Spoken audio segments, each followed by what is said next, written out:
You hear the roar before you see the sun. 60,000 people screaming for blood. Your blood. Welcome to the Colosseum. You are Retiarius, the net fighter. In the brutal, unforgiving mathematics of the Roman arena, you are the unarmored scout thrown into a locked cage with a heavily armored tank. Look down at your body. You have no enclosed helmet. You have no iron greaves. You have no massive wooden leather shield to hide behind. You are fighting in a loincloth and a belt. You are practically naked. In the Ludus, the brutal gladiator training camp you've been locked inside for months, the Lanista beat the concept of a fair fight out of you. Fair fights get you butchered. You sleep on stone. You eat ash and barley to build a layer of fat over your organs. And you learn the absolute, terrifying truth of your class. Your survival relies entirely on your cardiovascular endurance. If you stop moving for even a second, you die. Here is your loadout. In your left hand, a weighted hemp fishing net called a reedy. In your right, a heavy, iron-tipped trident. Tucked into your belt, a small, straight dagger. Your only piece of actual armor is the Gladiators, a high bronze shoulder guard strapped to your left arm. It flares up past your ear, designed specifically to stop a sword from cleanly severing your head from your neck. That is it. That is all you get. Your opponent today is the Secutor, the Chaser. He is heavy infantry, built from the ground up for one specific purpose: to hunt you down and kill you. He carries nearly 50 pounds of gear, a massive rectangular shield, a short, vicious gladius designed for stabbing. Even worse, his helmet is completely smooth and round, with tiny eye holes. There are no crests, no brims, nothing for your net to catch on. He is a walking, suffocating fortress of iron and leather. The wooden gates crash open. The blinding Mediterranean sun hits your eyes. The smell of urine, fear, and old blood bakes into the sand. The Secutor is already charging. He wants to close the distance. He wants to pin you against the high stone wall of the arena and gut you like a pig. You backpedal. Your lungs are burning.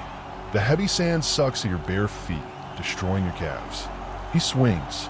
The blade deflects off your bronze shoulder guard, sending a shockwave into your teeth.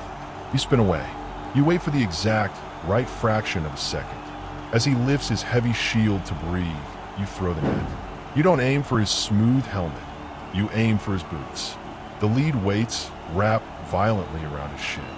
You yank the hemp rope backward with everything you have. The fortress loses its balance and crashes to the sand.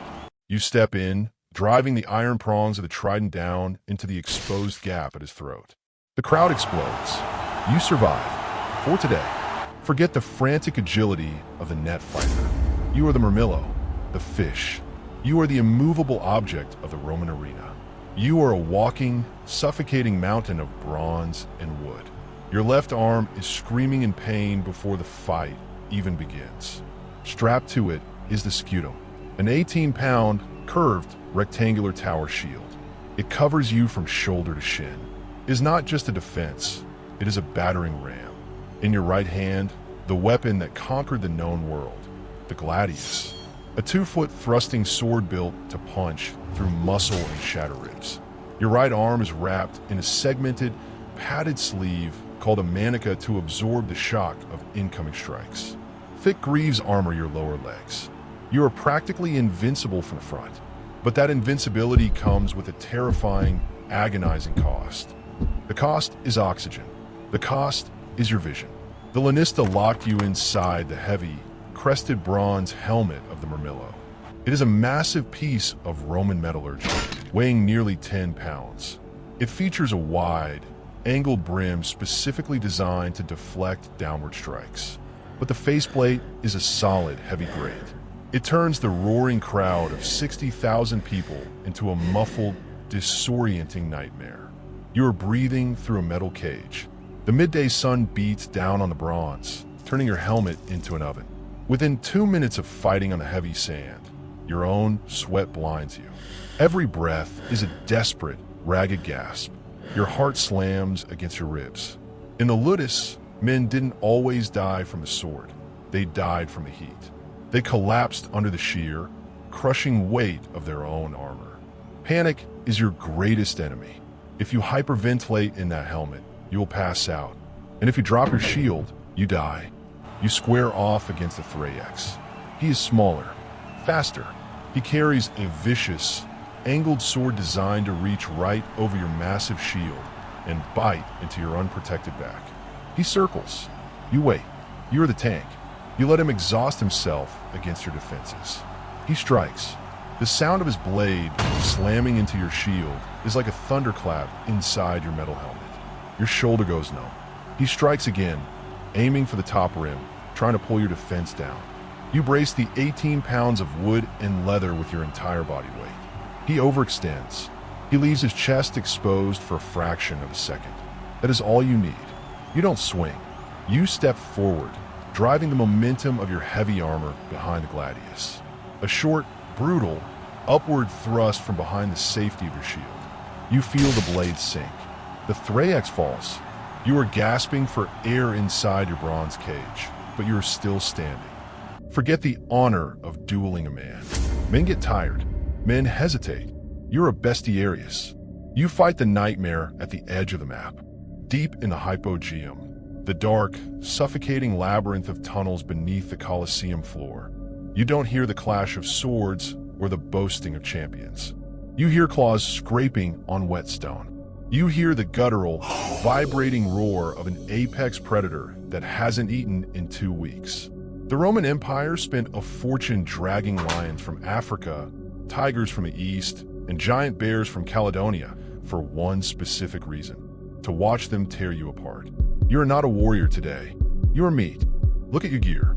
It's a joke. You have a thrusting spear, a venabulum, with a thick, leaf-shaped iron tip. You have leather wrappings on your legs to stop superficial bites. Maybe a small knife at your belt. No heavy shield. No bronze helmet.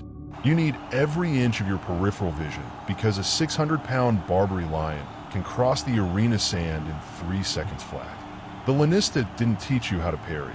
He taught you how to plant the heavy, but of your spear into the dirt, and pray the beast impales itself before its jaws snap your neck. The animals down here are kept in pitch blackness. They're starved.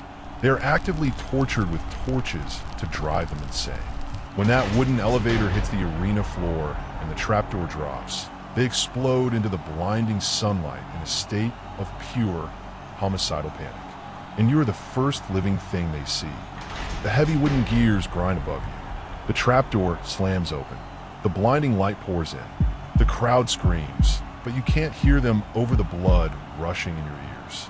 It's a Caledonian bear, 8 feet of muscle, matted fur, and razor wire claws. It's blinded by the sun, frantic, and it locks dead onto you. It charges. The earth physically shakes under your leather sandals. You drop to one knee. You lock the wooden shaft of your spear against the ground, angling the iron tip up at its massive chest. You do not blink. You do not breathe. The impact is like getting hit by a runaway cart. With splinters, hot breath hits your face. Claws tear through the leather on your shoulder, ripping you open to the bone. But the iron finds its mark, sliding deep into the lungs. The beast collapses, crushing you under hundreds of pounds of dying weight. You are drowning in its blood and suffocating in the sand, but you are still breathing. You survive. Forget the slow, agonizing grind of the heavy infantry. You are the Essedarius, the chariot fighter. You are riding a splintering, unsprung wooden cart over rutted arena sand at 30 miles an hour. Every bump, every divot, every corpse on the Colosseum floor shoots a bone-rattling shockwave straight up your spine. You have no shock absorbers. You have only your knees. If your legs buckle, you go under the heavy, iron-rimmed wheels. And if the wheels don't crush your skull, the coarse arena sand will strip the flesh from your bones as you are dragged behind 2 panic horses. The Romans didn't invent this chaos. They stole it. They invaded Britannia, watched wild, tattooed Celtic tribesmen tear through their infantry with fast-moving chariots, and decided to drag that exact style of warfare into the Colosseum. That is the nightmare you are strapped into. Look at your hands. You do not hold the reins. Another man, your driver, controls the lathered, frothing horses. You have zero control over your own movement. You have to trust a man you barely know with your life, while you focus entirely on the kill. Your loadout is built for range devastation and chaotic close-quarters dismounts. You carry a bundle of heavy, throwing spears. A long, slashing sword sits at your hip. You hold an oval, flat Celtic shield to deflect incoming projectiles. But your primary weapon is momentum. In the Ludus, the Lanista didn't just teach you how to throw on the move. He taught you how to fall without snapping your neck.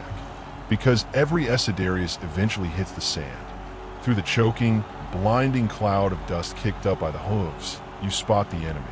Another Essedarius, tearing across the arena floor directly at you on a collision course. The roar of the 60,000 spectators is completely drowned out by the deafening thunder of hooves and the violent clatter of wood. You brace your legs against the woven floorboard. You draw back a heavy spear. The carts close the distance in seconds. You throw. The iron tip punches through the enemy's shield, but he doesn't go down. His driver violently yanks the reins, intentionally slamming their chariot directly into the side of yours, which shrieks. The axle snaps like a dry bone. The violent, sudden stop launches you into the air. You hit the hard sand, rolling over your shoulder to absorb the devastating blow. Your ears are ringing. You are bruised, bleeding, and your chariot is a wreck of screaming horses and splintered wood. You draw your sword. The real fight begins on the ground.